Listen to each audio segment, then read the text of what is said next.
बाल आयोग आपके द्वार कार्यक्रम के अंतर्गत राजस्थान राज्य बाल अधिकार संरक्षण आयोग का दल उदयपुर यात्रा पर रहा। इस दौरान जनजातीय अंचल सराड़ा और जयसमंद के विभिन्न गांवों में जन सुनवाई की गई। बाल आयोग अध्यक्ष संगीता बेनीवाल ने कहा कि गांव के स्तर बाल अधिकारों के संरक्षण में स्थानीय जनप्रतिनिधियों की बड़ी भूमिका रही है।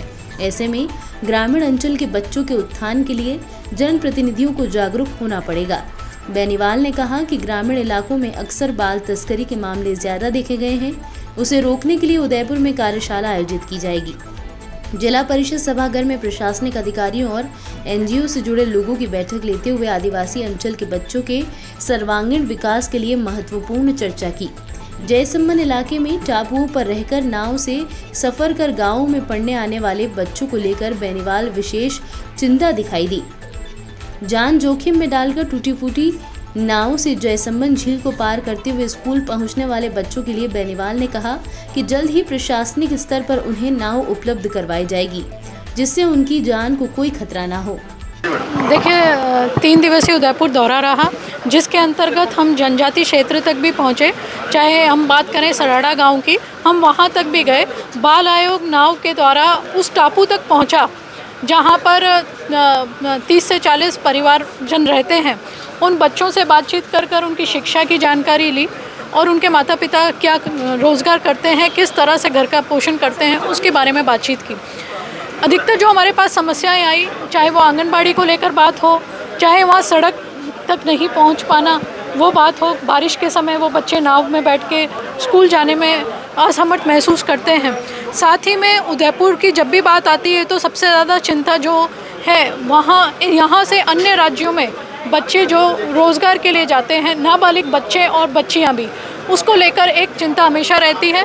अभी एक बैठक रखी गई और कलेक्टर महोदय ने जिस तरह से बताया कि आने वाले समय में इनके द्वारा जो यहाँ पर बहुत सारी एनजीओज़ कार्य कर रही हैं, उनका 3 दिवसीय यहाँ सेमिनार रखेंगे, वर्कशॉप रखेंगे और किस तरह से इसके ऊपर कार्य किया जाए ताकि हम बच्चों को बेहतर स्वास्थ्य, बेहतर शिक्षा दे सकें।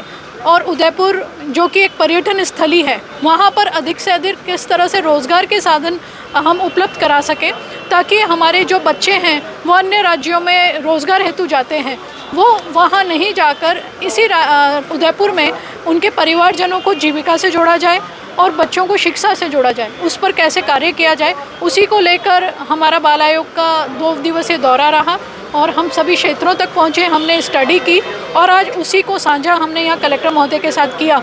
और मुझे बड़ी खुशी है कि कलेक्टर महोदय ने पूरी बातों को सुनते हुए और बहुत ही जल्द इन सब पर एसपी महोदय हो चाहे कलेक्टर हो, दोनों ने कहा है कि एक टीम वर्क के रूप में सभी विभागों को साथ में लेते हुए इस पर कार्य करेंगे। हाल ही में इतनी बड़ी 20 बच्चे से ज़्यादा तस्करी के मामले हैं। कलेक्टर साहब लगातार जा भी रहे हैं और कर भी रहे हैं, लेकिन उसके बावजूद भी रुक नहीं पा रहा। क्या देख रहे हैं, कहीं ना कहीं कहाँ गैप नजर आ रहा है? बिल्कुल, देखिए, परसों मैंने भी जाना, तब 24 बच्चियाँ अन्य राज्य में रोज़गार हेतु जा रही थी।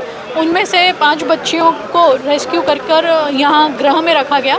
बच्चियों से कल मैंने मुलाकात भी की, बातचीत भी की और एकांत में बात करने पर बच्चियों से पता लगा कि उन लोगों की आर्थिक स्थिति ठीक नहीं है, परिवार बड़ा है, भाई बहन अधिक हैं। बड़ी बहन होने के नाते वो अन्य राज्य में नमकीन के पैकिंग के कार्य हेतु जा रही थी, परंतु बच्चों को समझाइश बुझाइश की, काउंसलिंग की और इसी पर अब हमारा अगला कार्य रहेगा। 3 दिवसीय कार्यशाला रहेगी जिसमें विभिन्न स्वयंसेवी संस्थाएं, सरकारी विभाग, सभी लोग मिलकर इस पर बातचीत